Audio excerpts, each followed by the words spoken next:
নমস্কার, তোমাদের সবাইকে সানাস স্মাইল এডুকেশন সেন্টারে স্বাগত জানিয়ে আজকের পর্বটি শুরু করছি।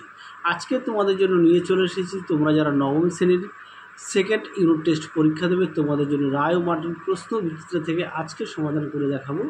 জীবনবিজ্ঞান বিষয়ে মডেল 1-এর যে সমস্ত ছোট ও বড় প্রশ্নগুলো আছে সমস্ত প্রশ্নের উত্তর সমাধান করে দেখাবো। চলো দেরি না করে মূল বিষয়ে যাওয়া যাক। তার আগে তোমাদের সিলেবাসটা একটু দেখে নাও, সেকেন্ড ইউনিট টেস্টে কোন অধ্যায় থেকে পরীক্ষায় আসবে। আচ্ছা, তো সেকেন্ড ইউনিট টেস্টে জীবনবিজ্ঞানের জৈবনিক প্রক্রিয়া থেকে দেখো কত নাম্বার বিভাজনটা একটু দেখে নাও। চলো এবার আমরা মূল বিষয়ে যাওয়া যাক। দেখে নাও প্রথমে কী আছে, কোন উদ্ভিদ অঙ্গটি বাষ্পমোচনে অংশগ্রহণ করে না? এটা সঠিক উত্তর হবে অপশান বি, মূলরোগ। পরবর্তী প্রশ্ন দেখো কী আছে, 2 দাগের, একটি প্রোটিন ভঙ্গক উৎসেচক হলো, এটা উত্তর হবে ট্রিপসিন, অর্থাৎ অপশান এ। পরবর্তী প্রশ্ন দেখো 3 দাগের, সালোক সংশ্লেষের অন্ধকার দশায় কাঁচামাল হিসেবে যেটি ব্যবহৃত হয় তা হলো, এটা উত্তর হবে option D, carbon die oxide. পরবর্তী প্রশ্ন দেখো কী আছে, 4 দাগের, কোনটি মাইনর এলিমেন্ট? দেখে নাও, অপশান দেওয়া আছে, এটা সঠিক উত্তর হবে অপশান এ, মলিবডেনাম। পরবর্তী প্রশ্ন দেখো, পতঙ্গ শ্রেণীর প্রাণীদের প্রধান শ্বাস অঙ্গ হলো, এটা উত্তর হবে অপশান বি, ট্রাকিয়া। চলো এবার আমরা গ্রুপ বির প্রশ্নগুলো দেখব কি আছে। 1 দাগে আছে শূন্যস্থান পূরণ, অভিশ্রবণের ড্যাশ পর্দার প্রয়োজন হয়, এটা সঠিক উত্তর হবে অর্ধভেদ্য পর্দার। তোমাদের পাশে লিখে দিচ্ছি, অর্ধভেদ্য পর্দার প্রয়োজন। 2 নম্বর প্রশ্ন দেখো, সবাত শোষণে গ্লাইকোলাইসিস ঘটে কোষের ড্যাশ এ, এটা উত্তর হবে সাইটোপ্লাজমে, সঠিক উত্তর হবে সাইটোপ্লাজমে। তোমাদের এখানে ছোট্ট করে লিখে দিই, সাইটোপ্লাজমে।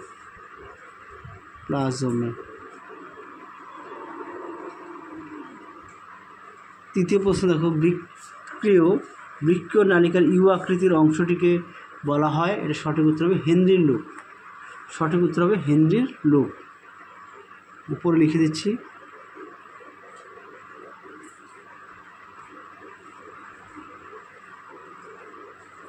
হেনরির লুপ। চলো পরবর্তী প্রশ্নগুলো দেখবো আমরা কি আছে, সত্য মিথ্যা। 1 দাগের এটা হচ্ছে 4 দাগ। হ্যাঁ, মানুষের রক্তকে হিমোলিম্ফ বলে, এটা মিথ্যা হবে। সঠিক উত্তর হবে পতঙ্গের। তোমাদের সঠিক উত্তরটা আমি ব্র্যাকেটে লিখে দিলাম। আচ্ছা, 5 দাগের প্রশ্ন দেখো, র্যাফলেসিয়া হলো একটি স্বভোজী উদ্ভিদ, এটাও মিথ্যা। র্যাফলেসিয়া হচ্ছে পরজীবী, এটা হচ্ছে পরভোজী উদ্ভিদ, পরভোজী হবে। হ্যাঁ, পরভোজী। 6 দাগের প্রশ্ন দেখো, পিত্ত হলো উৎসেচকহীন পাচক রস, এটা হচ্ছে সত্য।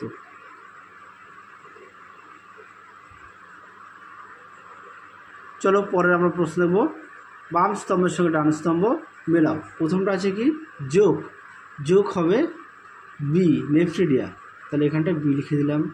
আচ্ছা, তারপরে দেখো লাইকেন হবে অপশন, এটা ডিটা হবে মিথজীবী, তাহলে এখানটায় ডি লিখে দিলাম।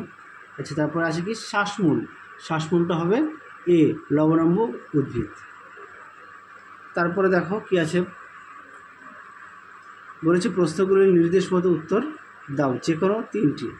RUBPর পুরো নাম লেখো।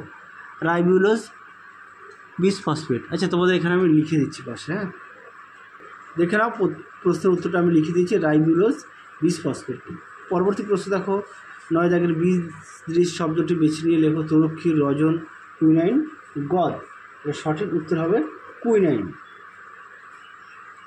কারণটা বলেছি, কুইনাইন হচ্ছে তরুক্ষীর, রজন ও গদ হলো নাইট্রোজেনবিহীন রেচন পদার্থ, কিন্তু কুইনাইন হলো নাইট্রোজেনযুক্ত রেচন পদার্থ। চলো পরবর্তী প্রশ্ন দেখো কি আছে,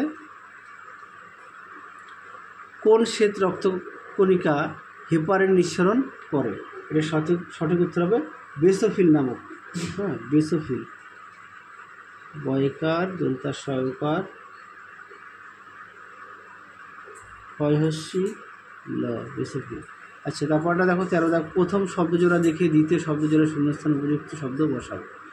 প্রথমটা কী আছে? প্রথমটা হচ্ছে গিনিপিগ, তারপর হচ্ছে কপ্রোফ্যাগি। আচ্ছা, তারপরে এখানে শূন্যস্থান পূরণ আছে, তারপর হচ্ছে স্যাঙ্গুইনিভরি। তো এটা উত্তর হবে রক্তচোষা বাদুড়। সঠিক উত্তর হবে রক্তচোষা বাদুড়। আমি এখানে লিখে দিই, হ্যাঁ, তুমি দেখতে অসুবিধা হয়তো হতে পারে, রক্ত টেনে দিই, রক্তচোষা বাদুড়, চোষা বাদুড়। চলো তারপর আমরা গ্রুপ সির প্রশ্নগুলো দেখবো, তার উত্তরগুলো সমাধান করে দেখাবো তোমাদের। কী আছে গ্রুপ সির? প্রথম প্রশ্ন দেখো, প্রথম প্রশ্ন আছে মানুষের দন্ত সংকেত লেখো। খুবই একটি গুরুত্বপূর্ণ প্রশ্ন, পরীক্ষায় খুব আসে এই প্রশ্নটি, তোমরা অবশ্যই ভালো করে পড়বে। চলো উত্তরটা দেখো, দেখে নাও। মানুষের দন্ত সংকেত সুন্দর করে দেওয়া আছে, তুমি একটু দেখে নাও, পরীক্ষা কিন্তু খুব আসে, এটা বাড়িতে অবশ্যই প্র্যাকটিস করবে না দেখো, আর সঙ্গে অবশ্যই পাঠ্য বই ফুটিয়ে পড়বে। পরবর্তী প্রশ্ন দেখো, 2 দাগের কী আছে? উদ্ভিদের বাষ্পমোচনে দুটি উপকারী ভূমিকা লেখো। চলো প্রশ্ন উত্তরটা দেখো, দেখে নাও। বাষ্পমোচনের উপকারী ভূমিকা বলেছে দুটি, তোমরা এখানে দেখো 1 নম্বর পয়েন্ট আছে জলের শোষণ প্রক্রিয়া, 2 নম্বর আছে রসের উৎস, 3 নম্বর আছে জল ও জলে দ্রবীভূত খনিজ লবণ পরিবহন। তোমরা মোটামুটি এখানে যে দেওয়া আছে এখান থেকে দুটো লিখবে। চলো পরবর্তী প্রশ্ন দেখো, পরবর্তী প্রশ্ন দেখো কী আছে? 3 দাগের প্রশ্বাসের সময় অক্সিজেন গ্রহণের পথটি ছকের সাহায্যে দেখাও। চলো উত্তরটা দেখো, তোদের খাতায় লিখে দিয়েছি, দেখে নাও। প্রশ্নের উত্তরটি সুন্দর করে লিখে দেওয়া আছে, তোমরা একটু দেখে নাও। চলো পরবর্তী প্রশ্ন দেখো, পরবর্তী প্রশ্ন কী আছে দেখো? 4 দাগের মুক্ত ও বদ্ধ সংবহন তন্ত্রের দুটি পার্থক্য লিখো। খুবই একটি গুরুত্বপূর্ণ প্রশ্ন, পরীক্ষায় খুব আসে এই প্রশ্নটি, দেখে নাও। মুক্ত সংবহন ও বদ্ধ মুক্ত সংবহন ও বদ্ধ সংবহনের পার্থক্য দেখে নাও। অবশ্যই তোমরা বিষয়গুলো উল্লেখ করবে, সুন্দর করে দেওয়া আছে, দেখে নাও। পরবর্তী প্রশ্ন দেখো কী আছে? 5 দাগের ল্যাকটিক অ্যাসিড সন্ধান কাকে বলে? এই সন্ধান প্রক্রিয়ায় কী তৈরিতে ব্যবহৃত হয়? চলো উত্তরটা দেখো, দেখে নাও। ল্যাকটিক অ্যাসিড সন্ধান, তোমরা উত্তরটা এখান থেকে লিখবে, দেখে নাও। উত্তরে আরও অংশ আছে, দেখে নাও। এই পর্যন্ত লিখবে, ল্যাকটিক অ্যাসিড সন্ধান কাকে বলে। সমীকরণটা একটু একেবারে দেখে নিও। আর বলেছে আরও একটু আছে, এই সন্ধান প্রক্রিয়া কী তৈরিতে ব্যবহৃত হয়, দেখে